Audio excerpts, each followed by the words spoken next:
প্রথমেই নিয়ে নেওয়া হয়েছে সিম, বেগুন, কাঁচা লঙ্কার চেরা, কালো জিরে, শুকনো লঙ্কা আর কালো কলাইয়ের ডাল। আর এখানে পালং শাক কেটে নেওয়া হয়েছে। হ্যালো বন্ধুরা, welcome back to my channel. আশা করি তোমরা সবাই ভালো আছো, আমিও খুব ভালো আছি। চলে এসেছি তোমাদের জন্য নতুন আরও একটি ভিডিও নিয়ে। তো ভিডিওটি হলো পালং শাকের রেসিপি, তোমাদের সাথে আজকে শেয়ার করব। তো প্রথমে নিয়ে নিয়েছি কড়াইতে সর্ষের তেল। তো তেলটি গরম হয়ে আসলে এর মধ্যে দিয়ে দিতে হবে একে একে শুকনো লঙ্কা, কালো জিরে, কাঁচা লঙ্কার চেরা আর ভাজা কালো কলাইয়ের ডাল। এবার একটু নেড়ে চেড়ে নিতে হবে। নাড়াচাড়া হয়ে গেলে এর মধ্যে দিয়ে দিতে হবে ডুমু করে কেটে রাখা বেগুন আর শিম। কড়াইতে শিম আর বেগুন দেওয়া হয়ে গেলে এগুলোকে ভালো করে নেড়ে চেড়ে নিতে হবে। নাড়াচাড়া হয়ে গেলে এবার কড়াইতে দিয়ে দিতে হবে পালং শাক।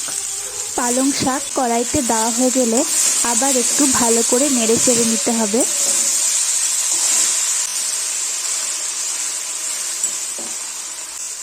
নাড়াচাড়া হয়ে গেলে এর মধ্যে দিয়ে দিতে হবে অল্প একটু হলুদ গুঁড়ো।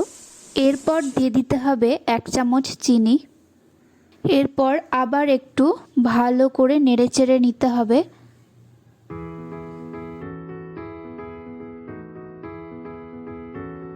এবার দিয়ে দিতে হবে স্বাদ মতো নুন। নুন দেওয়া হয়ে গেলে শাকটিকে ভালো করে নেড়ে চেড়ে নিতে হবে। এবার শাকটিকে 5 মিনিট ঢাকা দিয়ে রাখতে হবে। 5 মিনিট পর ঢাকাটি খুলে আবার ভালো করে নেড়ে চেড়ে নিতে হবে শাকটিকে। নাড়াচাড়া হয়ে গেলে দিয়ে দিতে হবে সামান্য একটু আদা বাটা। আদা বাটা দেওয়া হয়ে গেলে আবার একটু ভালো করে নেড়ে চেড়ে নিতে হবে। সব শেষে 1 চামচ আটা দিয়ে ভালো করে শাকটিকে নেড়ে চেড়ে নিতে হবে। নাড়াচাড়া হয়ে গেলেই রেডি পালং শাক। তো বন্ধুরা, তোমাদের ভিডিওটি কেমন লাগলো কমেন্টে তোমরা অবশ্যই জানিও, আর বাড়িতে অবশ্যই তোমরা ট্রাই করো। আর ভিডিওটি ভালো লাগলে ভিডিওটিতে একটি লাইক দিয়ে দিও আর শেয়ার করে দিও। আর আমার চ্যানেলে যারা নতুন তারা আমার চ্যানেলটিকে সাবস্ক্রাইব করে আমার পাশে থেকো। ততক্ষণের জন্য টাটা।